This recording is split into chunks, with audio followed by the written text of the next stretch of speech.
Hello there, I hope you're doing okay. I am filming a still life painting today, and I wanted to just share some thoughts that I have on it and provide a little bit of context for the painting that I'm making today. I'm painting in acrylic paint, and I'm using this old canvas that I've painted over a lot, which is why it is so textured. And probably a bit distracting to watch, so I'm sorry about that. But I usually paint over my canvases a lot because I just change my mind on the painting and I want to not waste the canvas, so I'll just keep painting it over. And this one I gessoed over recently so that I could try and make a still life. I have recorded a voiceover for this video probably like 6 times now because I just keep not really liking how it comes out, or I get distracted, or I hear noise in the background or something. And so I wanted to keep it pretty simple, but I thought it would be helpful to provide a little bit of context and a couple of things that I can take away from this painting, because it has been a while since I've done a still life and since I've done a painting from life. I've mostly been painting from photographs recently, and a lot of it also is to do with there's just a lot more that I want to paint from photos. Like, I only have so many interesting things to paint around here, and so some of the objects I am playing around with now. This is a lamp that I really like, but most of what shows up in the actual painting probably wasn't the most interesting choice to make a painting of. But I really don't have any other objects, and I needed something with a little bit more height since I was painting this little white teacup, and then I swapped the black frame that you can see here for a gold frame, which is like an actual antique frame. So that is why I needed something a little bit with a little bit more height.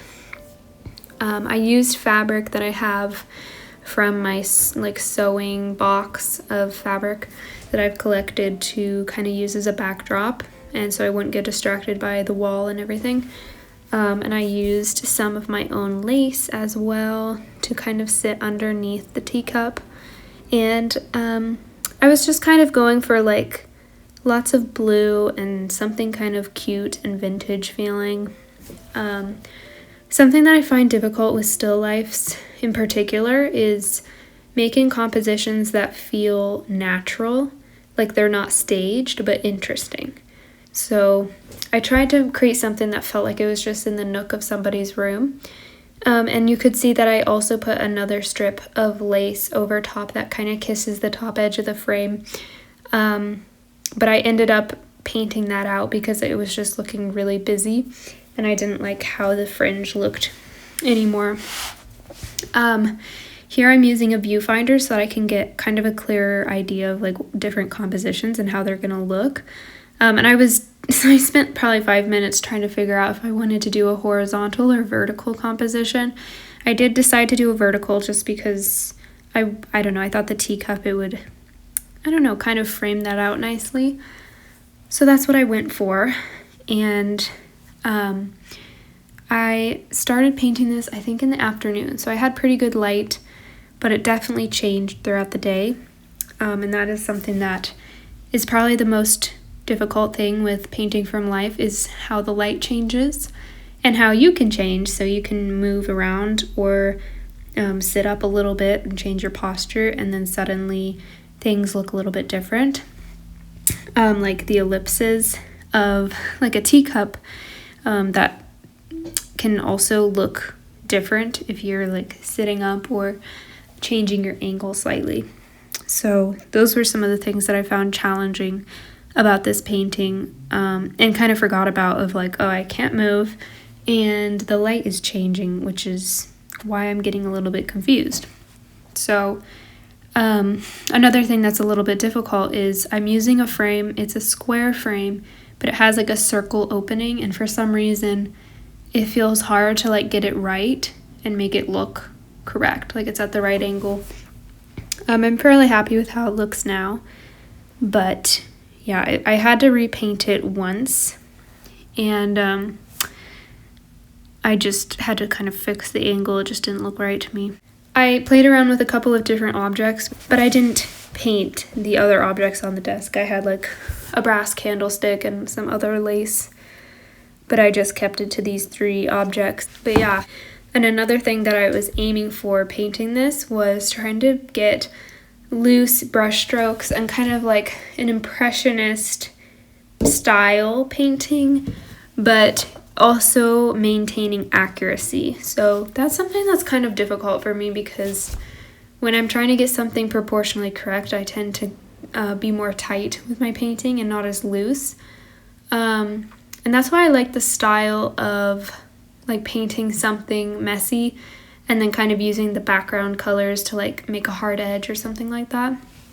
But it's definitely something that I need to improve on, I think, is like getting hard and soft edges and being a little bit more like loose, but also very mindful of each brush mark that I put down. I also wanted to talk a little bit about the way I start paintings, which you can kind of see me doing here.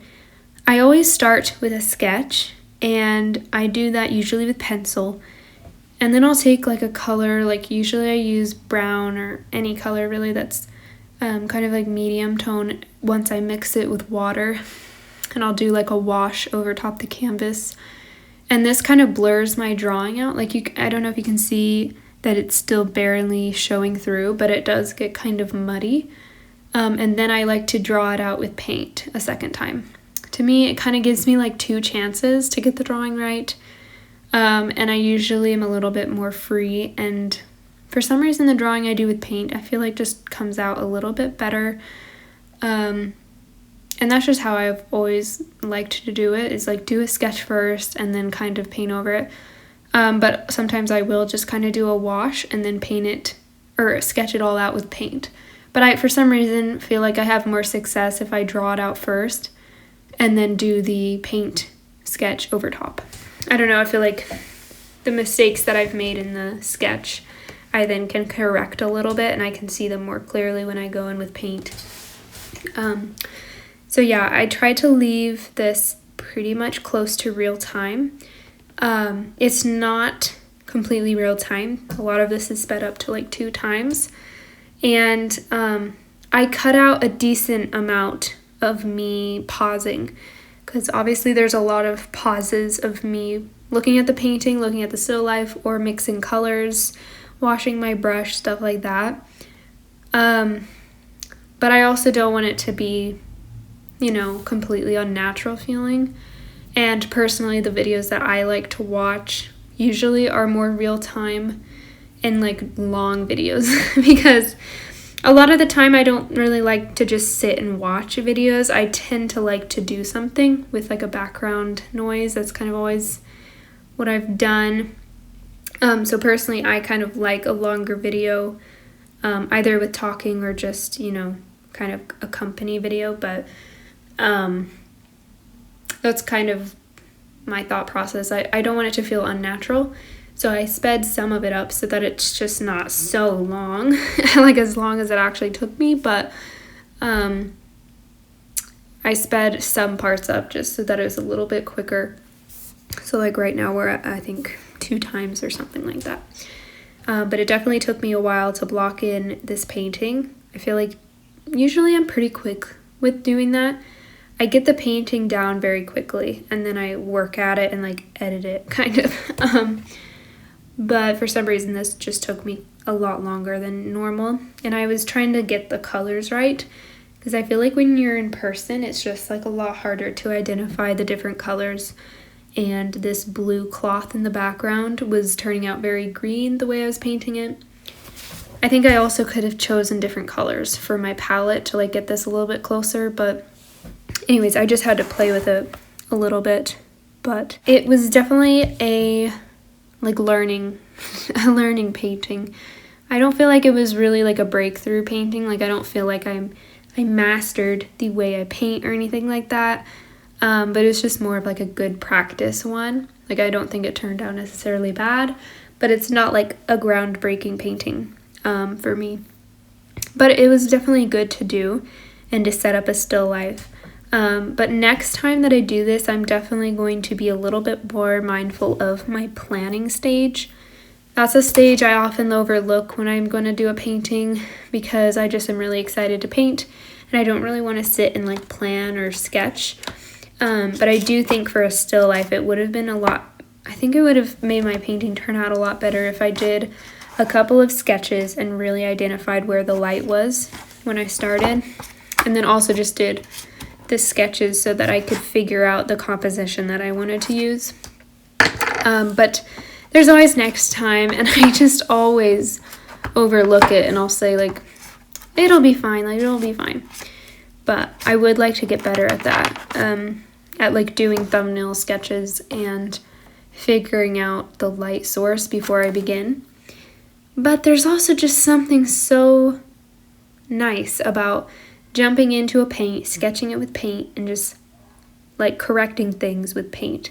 I think that's why I like it so much. I just really like figuring all of that out with paint. But I do want to practice planning things out more because I also want to get better at sketching because I just don't think I sketch often enough. But yeah, the light is a little difficult to deal with in this room, which is kind of why I'm changing angles so often, is because there's two things. It's either backlit because I have a window behind the easel, so it's either backlit if it's not at an angle, but if it's at too much of an angle, I can't see what I'm doing because there's a big glare over the canvas from the wet paint, or either the camera can't pick up what I'm doing. So it's kind of difficult to get good light in here. And it kind of makes for some interesting angles. At least this angle, you can kind of see the still life as I paint it, which is a little bit more ideal. And I do think that the texture on the canvas is really annoying to look at. I wish it was smooth, but that's just, I mean, it's not a big deal now that it's painted. Like I can't really tell, but it's kind of annoying to look at. But yeah, I just got a new table for our little dining area. It's like a round table and it's wood, and I love the wood. So I love how it looks when I film. And I just filmed some watercolor paintings. I'm doing like some really mini watercolor paintings to get back into watercolor. And I'm having so much fun with them. I really love watercolor right now. It just feels really fun.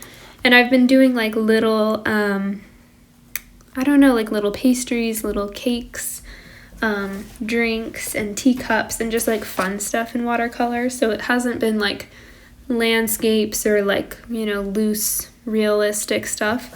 I mean, it's like I try to make it look realistic, but you know, just little cakes and cafe stuff that I'm doing on small pieces of paper that maybe I could turn into something. But it's been really fun, and hopefully I'll get to editing all of that footage soon because I love how it looks in that video because it's so bright and light because I have 3 windows around that new table, and I think it's my new favorite place to paint and to now film. So that'll be exciting. But acrylics and watercolors are like the main mediums that I use, and I just want to get great at both of them. So honestly, I'm just trying to do like one acrylic painting, usually a larger painting, and then work on my watercolor paintings kind of, you know, through the week because I feel like that's a good way to practice. I have a little blue like sketchbook actually that I should show because before moving I was doing little tiny paintings in there, like little watercolors, and I have a couple that I really like. They're small, but they're just like either landscapes or you know, little realistic scenes or something. I even have one of like a little kitten that I really love. So there are some good ones, and I can paint with acrylics on a small scale for sure. But for some reason I just really am loving watercolor right now. Anyways, I will let you watch the rest of this process. I hope it was interesting to hear a little bit about, I guess, my thought process on painting it. And I hope you have a good day and you feel inspired to create something yourself.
I've gotten a decent ways through this still life. It's been a really long time since I've done a still life. It's definitely a lot harder for me to like see colors accurately, I feel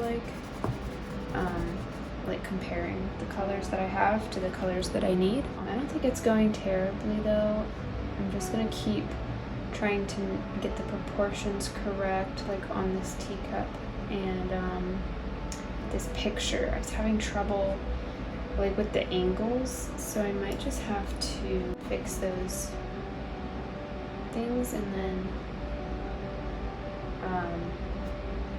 I'm gonna get in some nice loose brush marks. I've just been trying to get the colors right for so long, so that is the first thing I'm gonna do, and then we can hopefully loosen up and get some brush strokes. I'm painting on a canvas that I've painted over a lot of different times, and so it has a bunch of texture on it, but hopefully you can see everything okay.